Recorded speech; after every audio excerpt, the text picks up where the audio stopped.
মুখের হাসিটা দেখে আমাকে খুব হাসি খুশি মনে হচ্ছে না? আজকে সত্যিই আমি খুব মজায় রয়েছি। এত আনন্দ হচ্ছে বলে বোঝাতে পারবো না। মানে আমি আজকে শ্বশুরবাড়ি থেকে বাপের বাড়িতে এসেছি, পার্লারে কাজ আছে কালকে তার জন্য।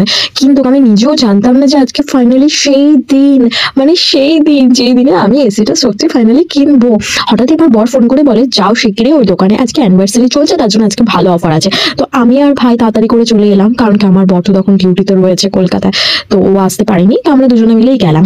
তো গিয়ে দেখছি দোকানটা তো বেশ সুন্দরভাবে সাজিয়েছে, আর আমার ভাই ঢোকার সময় খুব লজ্জা পাচ্ছিল, কিন্তু দেখো এখন আগে আগেই ও ঢুকে পড়েছে। ঢুকেই আগে আমাদের এসিটা, মানে আমরা যে এসিটা নেবো সেটা অ্যাভেলেবেল আছে কিনা দেখে নিলাম। তো দেখলাম হ্যাঁ আছে। তো আমাদেরকে লাড্ডু দিয়েছিল, লাড্ডুগুলো খুব টেস্টি ছিল। আমার আগে আমার ভাই, মানে লাজুক ভাই খেয়ে নিয়েছে। তো দেখো এটা আমার থেকেও বড় একটা ফ্রিজ, যাই হোক এর থেকেও বড় ছিল, আমি জাস্ট ফানি বললাম। আর এখানে একটা জিনিস কিনে একটা জিনিস ফ্রি, এখানে গিফটের সমস্ত আইটেম চারিদিকে সাজিয়ে রেখে দিয়েছিল।